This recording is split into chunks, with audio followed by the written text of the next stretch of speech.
नमस्कार दोस्तों, स्वागत है आप सभी का हमारे यूट्यूब चैनल रत्नाकर क्लासेस में। तो जैसा कि हम लोग एल्डिहाइड कीटोन और कार्बोक्जिलिक एसिड नाम का चैप्टर जो पढ़ रहे थे, तो उसमें नेक्स्ट केमिकल रिएक्शन को देखेंगे। तो आज हमारी पहली केमिकल रिएक्शन रहेगी एल्डोल संघनन। तो इसमें देखेंगे क्या है, तनु क्षार की उपस्थिति में एस्टल्डिहाइड के दो अणु परस्पर क्रिया करके एक ऐसे यौगिक बनाते हैं जिसमें एल्डिहाइड तथा एल्कोहल के गुण होते हैं, जिसे एल्डोल कहते हैं तथा इस क्रिया को एल्डोल संघनन कहते हैं। ठीक है ना। तो ये तो हो गई इसकी डेफिनेशन। अब देखेंगे आप, जैसे कि ये एस्टल्डिहाइड का फार्मूला और ये भी एस्टल्डिहाइड का फार्मूला है, बस थोड़ा सा अरेंज करके लिख दिया है। इससे होगा कि ये ऑक्सीजन और ये वाला हाइड्रोजन मिलके OH बना देंगे यहाँ पर, और बाकी का आपका फार्मूला सेम रहेगा। तो ये नाम हो जाएगा डाई एस्टल्डिहाइड एल्कोहल। तो इसमें देखिए एल्डिहाइड भी है और एल्कोहल का भी मतलब ग्रुप है। तो इस तरीके सेम तरीके से ये रिएक्शन एसीटोन भी देते हैं। तो एसीटोन को देखिए, दोनों को एक एसीटोन इस तरीके से लिखा है और एक एसीटोन को इस तरीके से। तो इसमें दोनों में क्या है, ये वाला OH क्या हो जाएगा, OH का समूह, और यहाँ पर एसीटोन रहेगा। ठीक है। तो एसीटोन भी ये रिएक्शन देता है एल्डोल संघनन की। ठीक है। अब बात करते हैं हम केवल एल्डिहाइड की अभिक्रिया। तो एक ही यौगिक अथवा भिन्न यौगिकों के दो या दो से अधिक अणुओं के योग से जटिल अणु का बनना कहलाता है बहुलीकरण। मतलब एक ही यौगिक अथवा भिन्न भिन्न यौगिक के दो या दो से अधिक अणुओं के योग से जटिल अणु का बनना क्या कहलाता है, बहुलीकरण।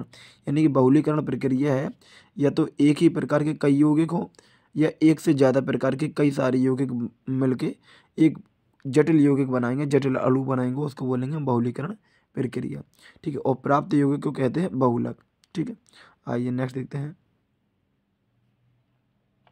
तो यहाँ देखेंगे, इससे कभी कभार क्वेश्चन पूछ दिया जाता है डायरेक्ट। तो पहला है आपका फार्मूले, ये नंबर ऑफ N है, यानी कि N कितने अणु भाग ले रहे हैं। फार्मेल्डिहाइड का वाष्पीकरण करेंगे, फार्मेल्डिहाइड का जब वाष्पीकरण करेंगे आप, तो देखिएगा, तो वाष्पीकरण करने से आपको क्या मिलेगा यहाँ पर, एक मिनट, ये फार्मेल्डिहाइड का जैसे ही आप वाष्पीकरण करेंगे तो ये फार्मेल्डिहाइड आपको मिल जाएगा। लेकिन एक कंडीशन ध्यान रखना है, वाष्पीकरण करने से ये मतलब ये जो N है इस तरफ लग जाएगा। अच्छा, ये तो हो गई कॉमन रिएक्शन इसकी। अब बात करते हैं जहाँ से क्वेश्चन बनेगा, यहाँ से।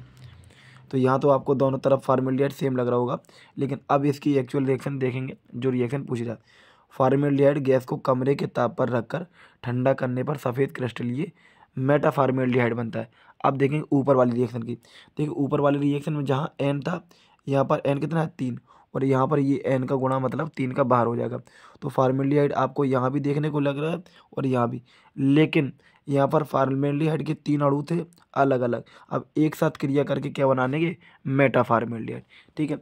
इसी तरीके से फार्मेल्डिहाइड की क्रिया दुर्बल क्षार की उपस्थिति में होती है तो फार्मोस बनती है। ये रिएक्शन इंपॉर्टेंट है। देखिए यहाँ पर 6 फार्मेल्डिहाइड अणु भाग ले रहे हैं दुर्बल क्षार के परिमेय में, तो बनाएंगे फार्मोस, जो कि ग्लूकोज या फ्रक्टोज का फॉर्मूला है। ठीक है ना। अच्छा, अब बात करते हैं एस्टल्डिहाइड का बहुलीकरण। तो एस्टल्डिहाइड भी बहुलीकरण अभिक्रिया देता है। तो एस्टल्डिहाइड भी बहुलीकरण अभिक्रिया देता है।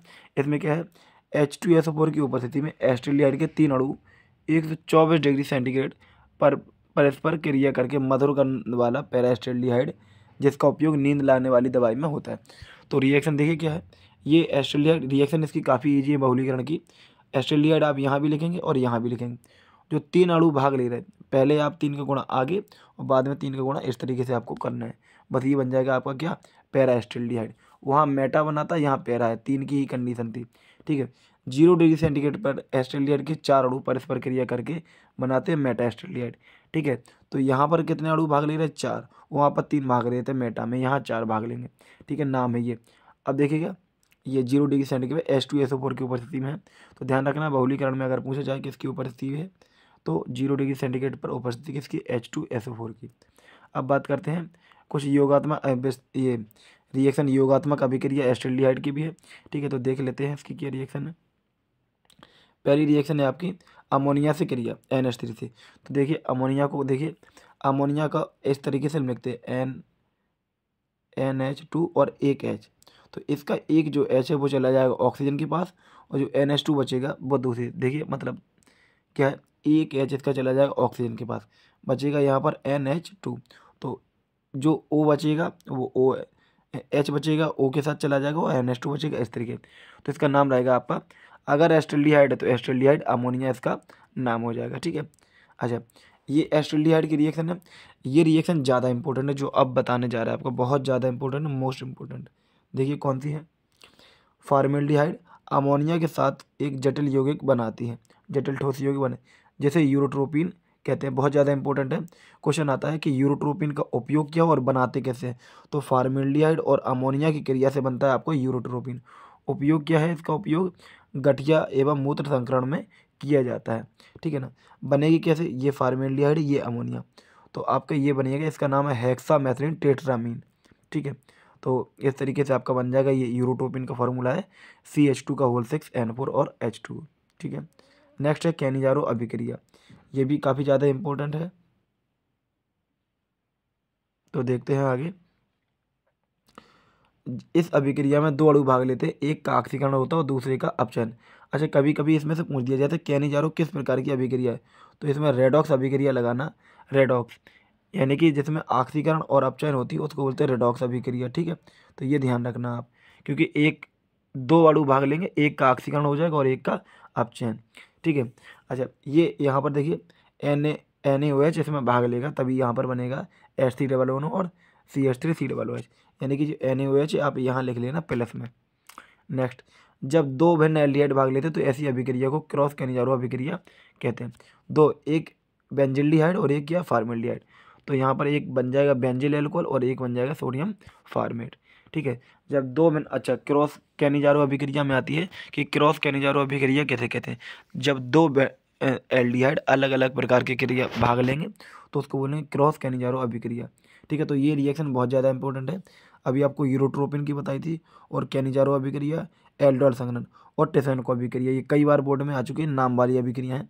सभी एल्डिहाइड एल्यूमिनियम एथाऑक्साइड के साथ गर्म करने पर एल्कोहल देते हैं, जो आपस में मिलकर किसका निर्माण करते हैं, एस्टर का निर्माण करते हैं। देखिए, ये एल्डिहाइड एल्यूमिनियम एथाऑक्साइड की उपस्थिति में बनाएंगे एल्कोहल और क्या, एस्टर अम्ल, दोनों आपस में क्रिया करके क्या बनाएंगे, RC CH2R, ठीक है। अच्छा, अब देखते हैं नेक्स्ट, यहाँ पर ये मतलब ये कॉमन रिएक्शन है इसकी, और ये रिएक्शन इस तरीके से है आपकी, ये एस्टल्डिहाइड और यहाँ पर भी एस्टल्डिहाइड ने भाग लिया है, तो क्या बन जाएगा, यहाँ पर एल्कोहल और यहाँ पर एस्टिक अम्ल, दोनों क्रिया करके क्या बनाएंगे, एस्टर, इसका नाम हो जाएगा आपका एथिल एसीटेट, ठीक है। आइए नेक्स्ट रिएक्शन देखते हैं। नेक्स्ट है ऑक्सीकरण, तो ये रिएक्शन काफ़ी ज़्यादा इंपॉर्टेंट है, ऑक्सीकरण और एल्कोहल से अभिक्रिया, तो इनको अच्छे से देखना आपको। ऑक्सीकरण में देखें क्या है, ऑक्सीकरण फॉर्मेल्डिहाइड का जब ऑक्सीकरण करेंगे अम्लीय पोटेशियम डाइक्रोमेट के प्रेजेंट में, फॉर्मेल्डिहाइड का ऑक्सीकरण करेंगे अम्लीय पोटेशियम डाइक्रोमेट के प्रेजेंट में, ये है अम्लीय पोटेशियम डाइक्रोमेट, तो इसके प्रेजेंट में ऑक्सीकरण होगा तो बन जाएगा आपका फार्मिक अम्ल। तो कभी पूछा जाएगा कि फॉर्मेल्डिहाइड के ऑक्सीकरण से क्या बनेगा, फार्मिक अम्ल, ठीक है। नेक्स्ट है एस्टल्डिहाइड के ऑक्सीकरण से बन जाएगा आपका एस्ट्रिक अम्ल। इसके बाद एसीटोन के ऑक्सीकरण से बनेगा आपका, ये है एसीटोन, इसके ऑक्सीकरण से बन जाएगा एस्ट्रिक अम्ल CO2 और H2, यानी कि एस्टल्डिहाइड हो चाहे एसीटोन हो, दोनों के ऑक्सीकरण से क्या बनता है, एस्ट्रिक अम्ल, ठीक है।